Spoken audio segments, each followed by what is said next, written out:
आप सभी छात्रों का आपके अपने YouTube चैनल पर बहुत बहुत स्वागत है। तो MP 100 सुपर योजना की तैयारी करने वाले छात्रों, आप ने हमसे कमेंट में पूछा है कि सर इनका सिलेबस क्या है, इस परीक्षा का सिलेबस क्या है। तो इस परीक्षा के सिलेबस के बारे में हम जान लेते हैं। और प्रिय छात्रों, बहुत अच्छे तरीके से आप तैयारी करो। यह बेहतरीन स्कूल है।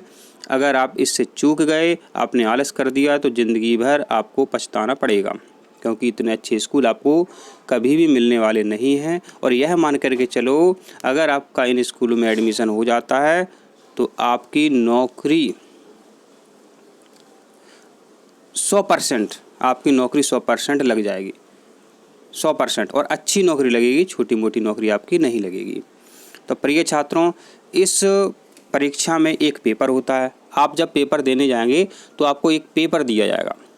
उस पेपर के अंदर किस किस के प्रश्न होंगे, ऐसे कि अभी आपने फॉर्म भरा होगा। अगर आप नहीं समझे, दुकान पर गए होंगे तो उसने आपका एक फॉर्म भरा है।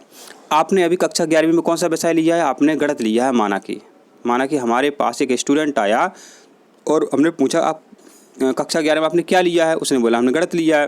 तो हम गणित स्ट्रीम उसका भरेंगे फॉर्म में, और पूछा जाता है किस स्ट्रीम से हो आप, तो उसने गणित भर दिया। किसी कंप्यूटर वाले ने, या फॉर्म आप मोबाइल से भी भर सकते हो। तो भौतिक विज्ञान माने फिजिक्स के क्वेश्चन आएंगे आपके 30, ठीक है, और 1 अंक का एक प्रश्न रखा गया है, तो 30 अंक के आपके फिजिक्स के क्वेश्चन आएंगे। फिर है रसायन विज्ञान, तो रसायन विज्ञान के भी 30 क्वेश्चन आएंगे और 1 अंक के हिसाब से 30 नंबर के हो जाते हैं।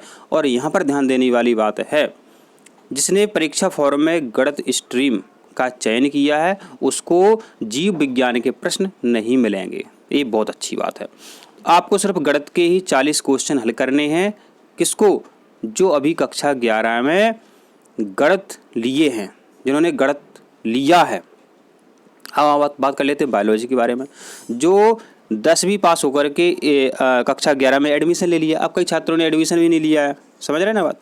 तो जिन्होंने एडमिशन ले लिया है, नहीं लिया है, मतलब जो कक्षा 11 में बायोलॉजी लेना चाहते हैं और उन्होंने MP 100 सुपर योजना का फॉर्म भर दिया या भरना चाहते हैं, तो उनको एक पेपर मिलेगा। उस पेपर में भौतिक विज्ञान के 30 क्वेश्चन होंगे, रसायन विज्ञान के 30 क्वेश्चन होंगे और जीव विज्ञान के 40 क्वेश्चन होंगे। किसके? बायोलॉजी वाले छात्रों के, क्योंकि इनको नीट की तैयारी करवानी, इनको डॉक्टर बनवाना है। ये सीधी सी बात है। अब बात करते हैं वाणिज्य के बारे में। तो वाणिज्य के बारे में बात कर लेते हैं। तो उनको भी एक पेपर मिलेगा, तो उसमें सांख्यिकी के प्रश्न होंगे 30, सामान्य अंकगणित के प्रश्न होंगे 30 और अर्थशास्त्र इकोनॉमिक्स से प्रश्न होंगे 40। इस तरह आपने देखा, ये आपका सिलेबस है। और बात कर लेते हैं क्वेश्चन कैसे कैसे आएंगे, कठिन होंगे या सरल होंगे, वो भी अपन देख लेते हैं। तो जो गणित स्ट्रीम से पेपर देना चाहते हैं, दे रहे हैं, भौतिक रसायन गणित के जो प्रश्न होंगे वो मध्य प्रदेश माध्यमिक शिक्षा मंडल की कक्षा 10वीं के स्तर के प्रश्न होंगे। माने कक्षा 9वीं और 10वीं की किताबों से प्रश्न पूछे जाएंगे।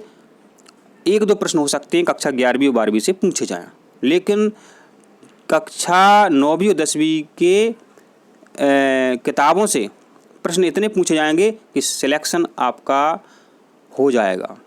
इसी तरह जीव विज्ञान के बारे में है, 10वीं स्तर के प्रश्न आएंगे और वाणिज्य के बारे में भी यहाँ पर लिखा हुआ है। तो प्रिय छात्रों, आपने हमसे जानकारी चाहिए थी, हमने बता दी आपको। आप नए हैं तो YouTube चैनल को सब्सक्राइब जरूर करें। धन्यवाद आप सभी का।